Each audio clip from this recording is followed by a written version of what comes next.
బులెటిన్లో డీటెయిల్స్ చూస్తే తెలంగాణ అసెంబ్లీలో అధికార ప్రతిపక్షాల మధ్య మాటల తూటాలు పేలుతున్నాయి. పార్టీ ఫిరాయింపులపై ఇరు పార్టీల నేతలు ఒకరిపై ఒకరు పరస్పర విమర్శలు చేసుకుంటున్నారు. 2019లో కాంగ్రెస్ పార్టీ కష్ట సమయంలో ఉన్నప్పుడు పార్టీ మారిన వారిని రేవంత్ సర్కార్ ఇప్పుడు టార్గెట్ చేసింది.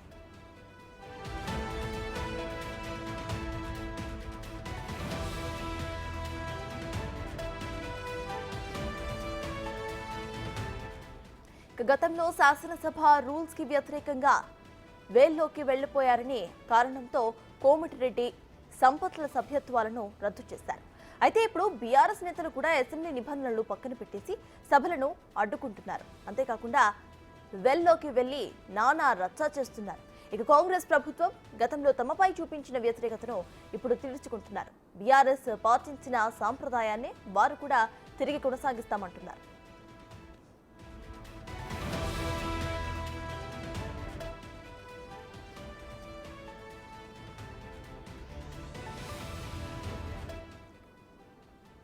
శాసనసభ రూల్స్ ని వ్యతిరేకించిన బీఆర్ఎస్ సభ్యులు సభ్యత్వాలను రద్దు చేసే అవకాశము లేకపోలేదు.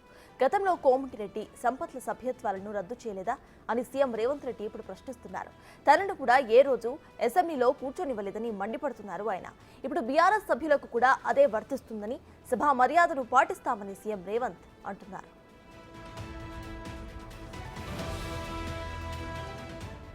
ఇక ఇప్పటికే అసెంబ్లీ వాడివేడిగా సాగుతోంది. కాంగ్రెస్ బీఆర్ఎస్ మధ్య పచ్చగడ్డి వేస్తే భగ్గుమనేలా వార్ నడుస్తోంది. బీఆర్ఎస్ ఆచరించిన సాంప్రదాయాలనే తాము కొనసాగిస్తామని కాంగ్రెస్ సభ్యులు అంటున్నారు. దీంతో నేటి అసెంబ్లీ ఎపిసోడ్ పై ఆసక్తి నెలకొంది. ఏం జరగబోతుంది అనే ఉత్కంఠ ఇప్పుడు అందరిలోనూ ఉంది. సబితా ఇంద్రారెడ్డి ఇతర నాయకుల మధ్య ఈ రోజు కూడా వాడివేడిగా చర్చ జరిగే ఛాన్స్ కనిపిస్తోంది.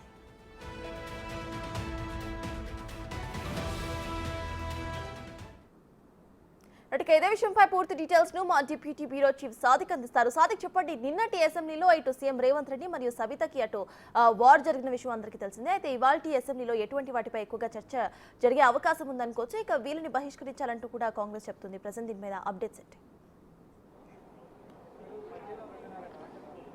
సత్తాజ్, ఉదయం 10 గంటలకు అసెంబ్లీ సమావేశం ప్రారంభం కాబోతుంది. వాస్తవంగా నిన్న అప్రాప్రియేషన్ బిల్లుతో బడ్జెట్ సమావేశాలు టెక్నికల్గా పూర్తయినట్టే. కానీ 2 రోజుల పాటు కూడా మిగతా సంబంధించిన కొన్ని కీలకమైన బిల్లులకు నేపథ్యంలో కొంత అప్రాప్రియేషన్ బిల్ 2 సంబంధించింది. దాంట్లో ద్రవ్య వినిమయ బిల్లు 2ను కూడా బట్టి విక్రమార్క ప్రారంభించబోతున్నారు. దానికి సంబంధించి టేబుల్ చేయబోతుంది. దీంతో పాటుగా యాన్యువల్ రిపోర్ట్స్ కొన్ని ఉంటాయి.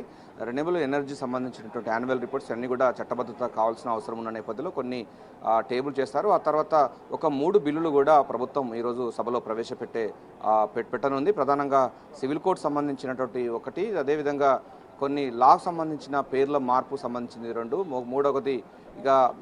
మూడోది చూసినట్టయితే ప్రధానంగా ఈ అంశాలతో పాటుగా మిగతా అంశాలు చూసినట్టయితే ప్రధానంగా రాజకీయమైనటువంటి అంశాలనే ఈరోజు ప్రాధాన్యత ఉండే అవకాశం ఉంది. ముఖ్యమంత్రి రేవంత్ రెడ్డి సబితా ఇంద్రారెడ్డికి క్షమాపణ చెప్పాలని ఈరోజు కూడా ప్రతిపక్ష బీఆర్ఎస్ పార్టీ పట్టుబట్టే అవకాశం ఉంది. గతంలో కూడా ఇట్లా కాంగ్రెస్ పార్టీ నేతలు పట్టుబట్టినప్పుడు వారిని పూర్తి స్థాయిలో సభ్యత్వం రద్దు చేయడం, అదేవిధంగా అప్పుడు రేవంత్ రెడ్డిని అయితే సెషన్స్కే పూర్తి స్థాయిలో కూడా బైకాట్ చేయడం అనేది కూడా జరిగింది. అదే సాంప్రదాయాన్ని తీసుకొచ్చారు గత ప్రభుత్వాలు. సో మేము కూడా ఇప్పుడు అదే సాంప్రదాయం తీసుకొచ్చే అవకాశం ఉందని కూడా నేను ముఖ్యమంత్రి రేవంత్ రెడ్డి చిట్చాట్లో